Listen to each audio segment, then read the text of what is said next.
नमस्कार दोस्तों। तो आज हम स्टडी करने वाले हैं जो हमारा टेंस है उसको हम स्टडी कर रहे थे, लेकिन आज हमारा जो टेंस है वह कौन सा है? हमारा प्रेजेंट परफेक्ट टेंस की आज हम बात करने वाले हैं यहाँ पर। ठीक है, इससे पहले हमने स्टडी किया था प्रेजेंट कंटीन्यूअस टेंस को। तो नेक्स्ट लेक्चर था हमारा प्रेजेंट कंटीन्यूअस टेंस का। ठीक है, अगर आपने अभी तक वह लेक्चर को स्टडी नहीं किया है तो उसे आप स्टडी कर लीजिए। तो चलिए देखते हैं। और एक बात, आप प्लीज वीडियो के साथ बने रहिए। आपको कोई बात नहीं, अगर अभी समझ में नहीं आ रहा है तो आपको धीरे धीरे समझ में आना शुरू हो जाएगा। ऐसा नहीं है आप 2 सेकंड की 5 सेकंड की वीडियो देखते हैं और चले जाते हैं। ठीक है, तो ऐसे आपको समझ में नहीं आएगा बिल्कुल भी, क्योंकि आप एंड तक वीडियो देखो। आपको अगर फिर कोई बात समझ में नहीं आती है तो कमेंट सेक्शन में आप कमेंट करो। अगर कोई सजेशन आपको आपका तो आप वह भी हमें बता सकते हो। ठीक है, कोई दिक्कत आती है तो वह भी आप बता सकते हो। हम जो भी पॉसिबल तरीका होगा, जिस तरीके से होगा, आपको समझाने की पूरी कोशिश करेंगे, चाहे कुछ भी हो जाए। आपको इंग्लिश सिखाकर ही छोड़ेंगे। ठीक है, तो अब हम बात कर लेते हैं टॉपिक की। अब यहाँ पर हम बात करते हैं प्रेजेंट परफेक्ट टेंस की। तो इस टेंस के वाक्यों की पहचान क्या होती है? सबसे पहले तो हमें किसी व्यक्ति को अगर जानना होता है, फॉर एग्जाम्पल आप किसी व्यक्ति को जानना चाहते हो या किसी को पहचानना चाहते हो, किसी वस्तु के बारे में जानना चाहते हो, तो सबसे पहले आप पहचान करते हो कि उसकी यह चीज क्या है। तो अब हमें यहाँ पर प्रेजेंट परफेक्ट जो टेंस है हमारा, यह मान लीजिए कोई व्यक्ति है। अब इसे हम जानना जानना चाहते हैं। ठीक है, अब हमें इसे जानना है कि यह चीज क्या है। ठीक है, अब प्रेजेंट परफेक्ट टेंस है। अब चीज क्या है, इसके अंदर क्या क्या है, इसके नियम क्या क्या है। अब इस चीज के नियम कुछ है। ठीक है, तो वो क्या नियम है? इसके अंदर है ना, जो क्रिया होती है उसके साथ में चुका है, चुकी है, चुके हैं, लिया है, दिया है, गया है, ली है, दी है, की है, इस तरह के वाक्य लगते हैं। ठीक है, अब ये ऐसा व्यक्ति है जिसके पीछे ये सारे वाक्य लगते हैं, और तभी यह मानता है, तभी यह बनता है कुछ। ठीक है, तो आपको यह जानना जरूरी है। अब ये सारे वाक्य आपको जैसे ही यूज होंगे तो आपको याद आना चाहिए प्रेजेंट परफेक्ट टेंस है।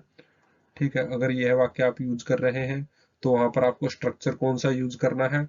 तो वह कौन सा स्ट्रक्चर यूज होगा? हमारा प्रेजेंट परफेक्ट टेंस का स्ट्रक्चर यूज होगा। और वह स्ट्रक्चर क्या है? हमारा सब्जेक्ट प्लस में हैज या है, वो हमारी हेल्पिंग वर्ब होती है, और वर्ब की थर्ड फॉर्म हम लगाएंगे और ऑब्जेक्ट हम लगाएंगे। देखो, आपको वर्ब है वो याद करनी पड़ेंगी, कोई भी सॉल्यूशन नहीं है। ठीक है, सॉल्यूशन सिंपल सा ये है, धीरे धीरे याद करो। 365 दिन होते हैं एक साल के अंदर, एक एक याद करोगे 365 आपको याद हो जाएंगे। और 365 तो बहुत है। ठीक है, फिर तो आपकी स्किल पावर इतनी है, ऑटोमेटिक बढ़ जाएगी। ऑटोमेटिक आपकी स्किल पावर बढ़ जाएगी, तो फिर आप सीखते चले जाओगे, और आप जब सीखते चले जाओगे तो अपना जो मिशन है वह पॉसिबल हो जाएगा। ठीक है, अफर्मेटिव सेंटेंस का मीनिंग होता है सकारात्मक वाक्य। अब आपको ये वर्ड आपको याद रखना है। ठीक है, और कमेंट करना है ताकि आपको हमेशा ये वर्ड याद रहे। सब्जेक्ट प्लस में हैज या है प्लस में वर्ब की थर्ड फॉर्म प्लस ऑब्जेक्ट, यह हमारा स्ट्रक्चर है, या फिर हम इसे बोल सकते हैं नियम है, रूल है हमारा प्रेजेंट परफेक्ट टेंस बनाने का। उसके बाद बात आती है हमारी, किस सब्जेक्ट के साथ कौन सी हेल्पिंग वर्ब लगेगी। अब हमें स्ट्रक्चर पता चल गया, लेकिन हमें यह पता नहीं है कि किस सब्जेक्ट के साथ कौन सी हेल्पिंग वर्ब लगेगी। हमारी जो हेल्पिंग वर्ब होती है वह हमारा सेंटेंस बनाने में बहुत मेहनत वो करती है, हमारी हेल्प करती है। कैसे हेल्प करती है? उससे हमें पता चलता है जो हमारा वाक्य है वह सिंगुलर है या फिर प्लूरल है। ठीक है, प्लूरल मतलब वहां पर जो हमारा वाक्य है वह कितने व्यक्तियों के लिए यूज हुआ है उसे हम प्लूरल बोलते हैं, अगर हम समझने की कोशिश करें नॉर्मल भाषा में। ठीक है, जैसे हम बोले कि जो हमारे थर्ड पर्सन होते हैं सिंगुलर सब्जेक्ट होते हैं। ठीक है, थर्ड पर्सन मतलब हम खुद को छोड़कर किसी अन्य व्यक्ति थर्ड पर्सन की बात करते हैं। हम बोलते हैं ना कि यार वो तो थर्ड पर्सन है, उसके बारे में क्यों बात कर रहा है तू। ठीक है, तो यहाँ पर उसके साथ लगता है हैज। ठीक है, जैसे ही, सी, इट, ये क्या है? हमारे थर्ड पर्सन है। ठीक है, ही हम, वह, सी वह। ठीक है, लड़की के लिए सी यूज होता है, लड़के के लिए ही यूज होता है, और इट अन्य चीजों के लिए यूज होता है।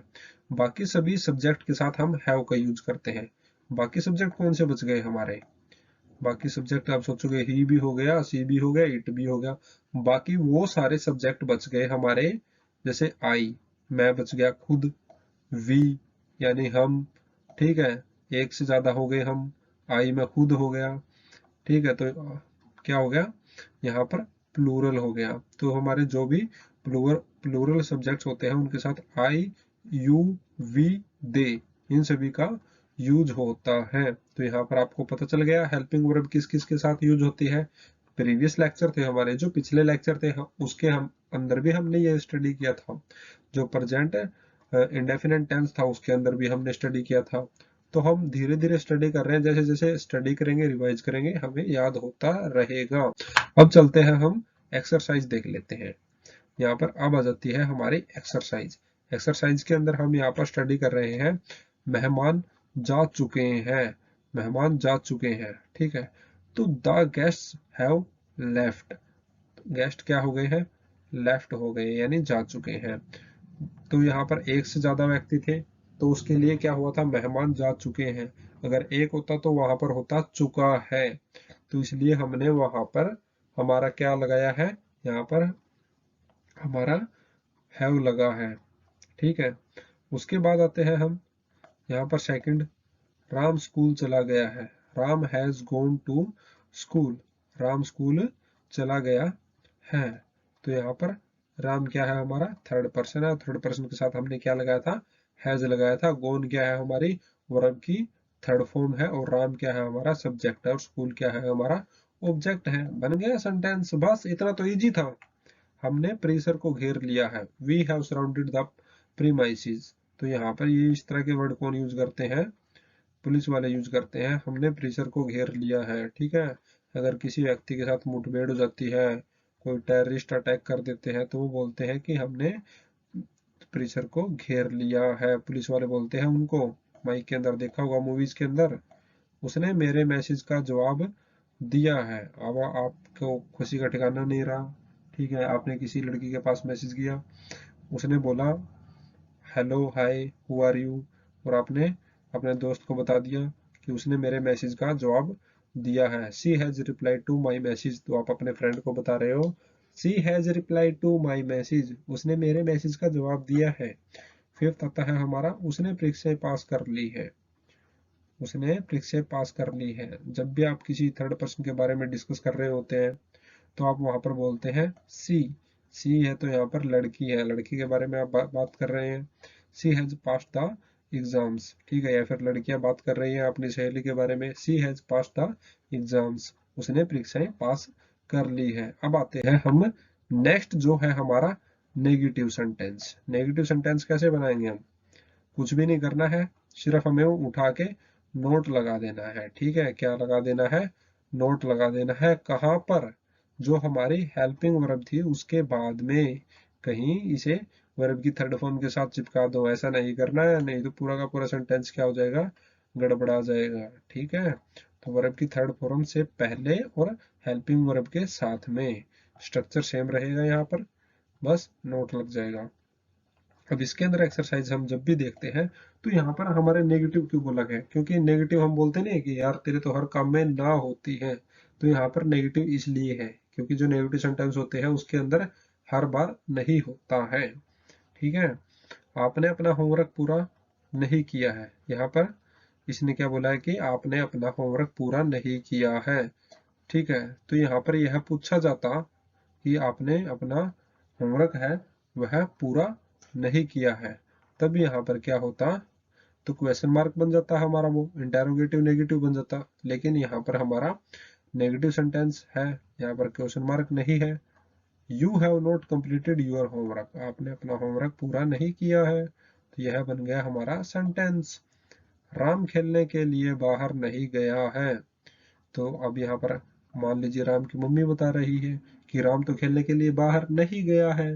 Ram has not gone out to play, play मतलब खेलना, ठीक है। तो जो हमारा थर्ड पर्सन है उसके साथ लग गया हैज, और नोट हमारा लग गया यहाँ पर। स्ट्रक्चर देखो, यहाँ पर नोट आया हुआ है ना, तो स्ट्रक्चर के अनुसार नोट, वर्ब की थर्ड फॉर्म गो, गॉन, ठीक है, और ऑब्जेक्ट हमारा गया आउट टू प्ले, ठीक है। ऑब्जेक्ट जिस चीज जो काम करने के लिए वह नहीं गया है, वे अभी तक नहीं पहुंचे हैं।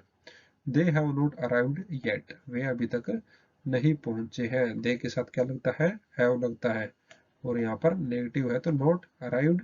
अराइव होता है हमारा फर्स्ट फॉर्म, थर्ड फॉर्म होती है अराइव्ड, तो यहाँ पर अराइव्ड और येट, ठीक है, वे अभी तक नहीं पहुंचे हैं। फोर्थ एग्जाम्पल है हमारा, उन्होंने हमें वापस नहीं बुलाया। ठीक है, आपको एक सेंटेंस क्या करना है, कमेंट में हिंदी में और इंग्लिश में लिखना है, जिससे मुझे यह पता चले कि आप पढ़ रहे हैं या नहीं पढ़ रहे हैं। ठीक है, क्योंकि आप पढ़ रहे होंगे तो आप एक्सरसाइज करना सीख रहे होंगे, आपका दिमाग कितना चल रहा है यह भी मुझे पता चल जाएगा। अब यहाँ पर बात कर लेते हैं, उन्होंने हमें वापस नहीं बुलाया। ठीक है, दे have not called us back, तो ये बन गए हमारे नेगेटिव के सेंटेंस। अब बढ़ते हैं हम आगे इंटेरोगेटिव सेंटेंस की तरफ। इंटेरोगेटिव सेंटेंस की हम बात करें तो WH वाले वाक्य, यानी यहाँ पर क्वेश्चन मार्क वाले वाक्य क्या हो जाते हैं, हमारे आगे आ जाते हैं। जब भी पूछते नहीं क्या वह यह काम कर चुका है, ठीक है, तो इस तरह के जो वाक्य होते हैं हमारे, वह क्या होते हैं, इंटेरोगेटिव सेंटेंस होते हैं। अब सब्जेक्ट की हम बात करें तो सब्जेक्ट के साथ में वर्ब की थर्ड फॉर्म प्लस में ऑब्जेक्ट। ठीक है, यहाँ पर हमारा क्या हो जाता है, जो हमारी हेल्पिंग वर्ब होती है वह सेंटेंस के सब्जेक्ट के आगे आ जाती है, और हमारा सेंटेंस इस तरीके से बनेगा, वह हम नीचे देखते हैं।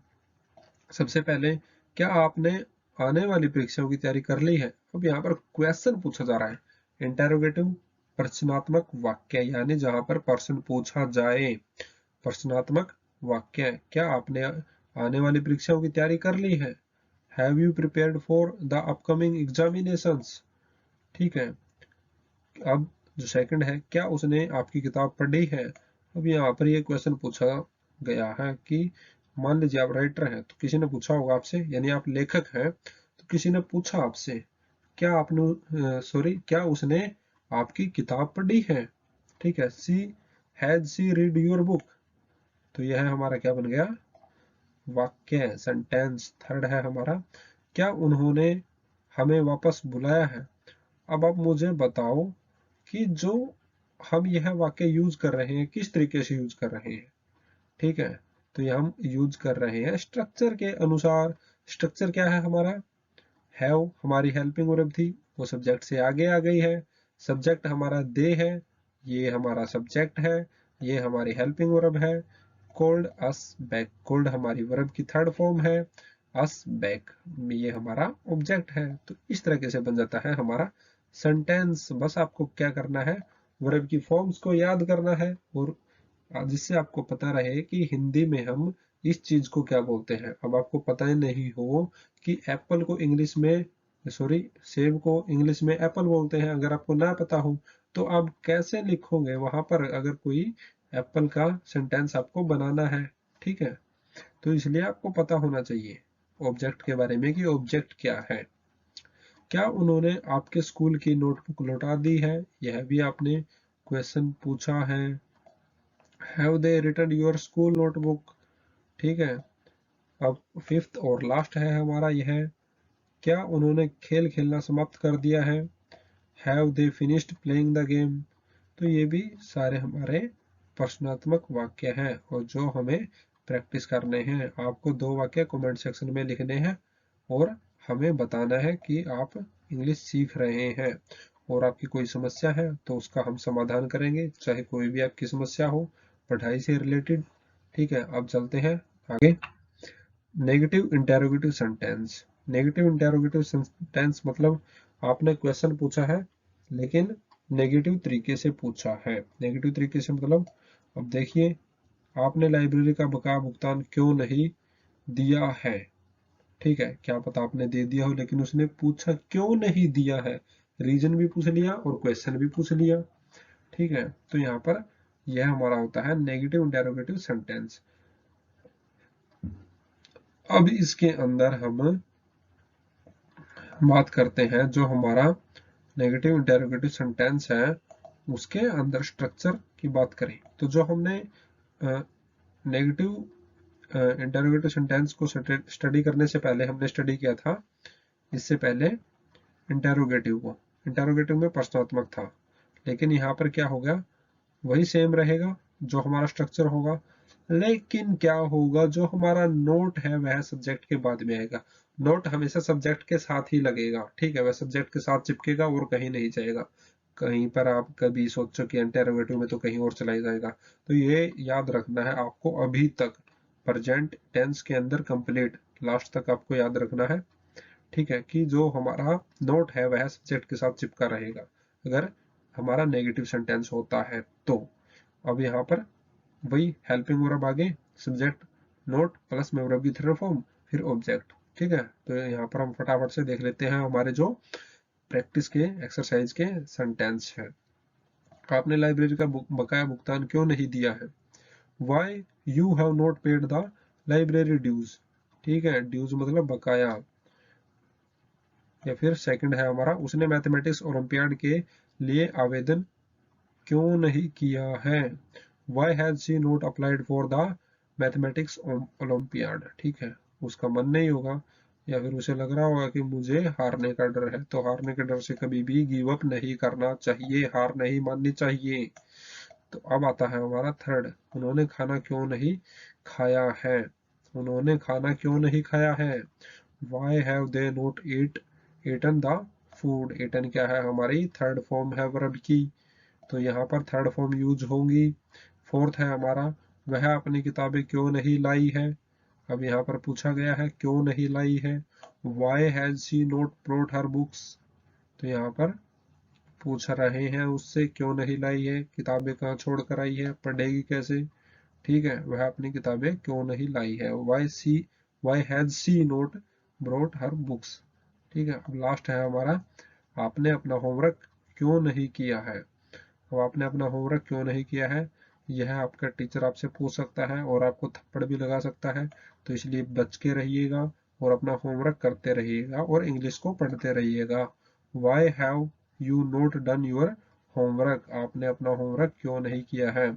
और आज का आपके लिए होमवर्क यह है कि आपको दो सेंटेंस कमेंट सेक्शन के अंदर बताने हैं, ठीक है, और आपको कि कैसी वीडियो लगी यह भी आपको बताना है, मजा आया या नहीं आया, ठीक है। कोई दिक्कत नहीं है, मजा नहीं आया तो हम और कोशिश करेंगे आपको मजा दिला के सिखाने में, क्योंकि जितना मजा लेके आप सीखोगे उतना ही आप अच्छी से प्रैक्टिस कर पाओगे।